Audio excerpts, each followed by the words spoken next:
If you've ever felt invisible, judged too quickly, or written off by someone powerful, stay with this story until the very end, because what happens next might just change how you see people forever.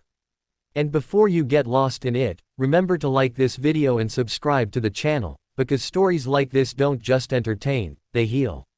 The first time the CEO saw him, she didn't really see him at all. He was just another man standing near the reception desk, holding a worn backpack, his shoulders slightly hunched as if life itself had taught him to take up less space.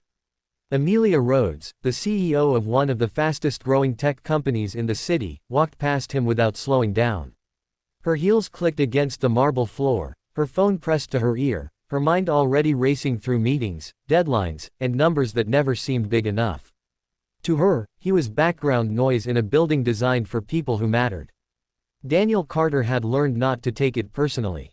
Being ignored had become part of his daily routine ever since his wife died 3 years earlier, leaving him alone with a 6-year-old daughter and a mountain of responsibilities he never imagined carrying by himself. He was there that day for a maintenance contract interview, one of dozens he'd applied for, hoping to secure steady work that would let him stop juggling 3 part-time jobs. He watched Amelia disappear into the elevator, the doors closing like a final answer. No one told him to leave, but no one invited him to stay either. Weeks passed, and life continued in its familiar rhythm of exhaustion and quiet determination. Daniel woke up before dawn, packed his daughter Lily's lunch with notes scribbled on napkins, and walked her to school before heading to work. At night, he fixed broken toys, stitched torn clothes, and read bedtime stories until Lily fell asleep with her small hand wrapped around his finger. He was tired in a way that sleep never seemed to fix, but he kept going because stopping was not an option. Amelia, meanwhile, lived a very different kind of loneliness. Her days were full, her calendar packed, her phone constantly buzzing, yet her apartment felt empty when she came home at night. Success had cost her relationships she never made time to save. She told herself it was worth it. It had to be. Still, some nights, she sat by the window with a glass of wine, staring at the city lights and wondering why achievement felt so hollow. Their paths crossed again months later in a way neither of them expected. Amelia was leaving a late board meeting when she saw Daniel in the lobby, this time with a woman.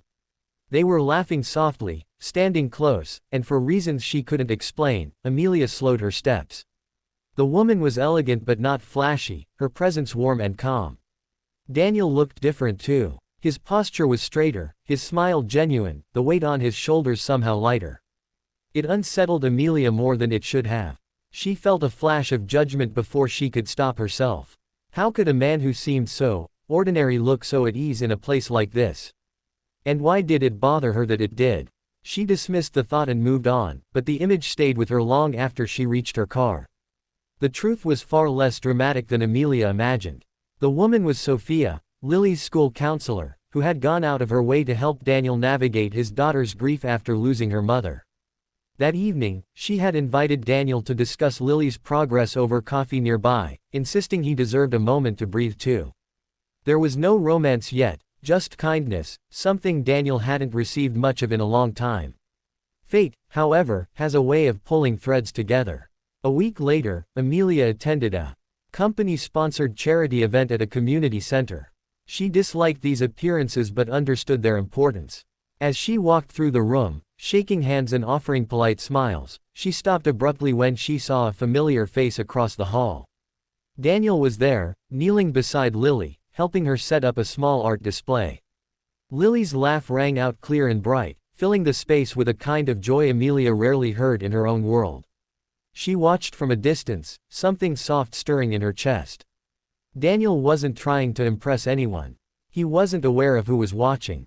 He was simply present, fully and completely, for his child. When Lily hugged him, he closed his eyes for a brief second, as if committing the moment to memory. Amelia felt her throat tighten.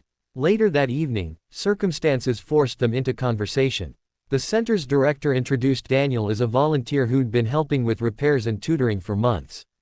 Amelia's polished smile faltered. This man she had ignored, dismissed, and silently judged was giving his time freely to a place she visited once a year for publicity. They spoke awkwardly at first. Amelia apologized, though she wasn't sure exactly what for. Daniel nodded politely, not bitter, not resentful, just kind. That kindness unsettled her more than anger ever could. Over the following weeks, Amelia found herself asking about the center, about Lily, about Daniel's work. And slowly, she began to see the world beyond her boardroom walls. When a sudden budget cut threatened to shut down the community center, Daniel was devastated.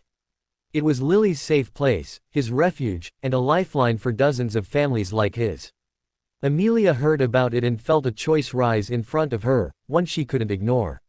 She stepped in, not just with money, but with time and influence, restructuring the program, securing long-term funding, and insisting on sustainable support rather than a one-time donation. In the process, she changed too. She listened more. She slowed down. She learned that strength didn't always wear expensive suits or carry impressive titles. Sometimes it showed up with tired eyes, calloused hands, and a heart big enough to keep going even when no one was watching.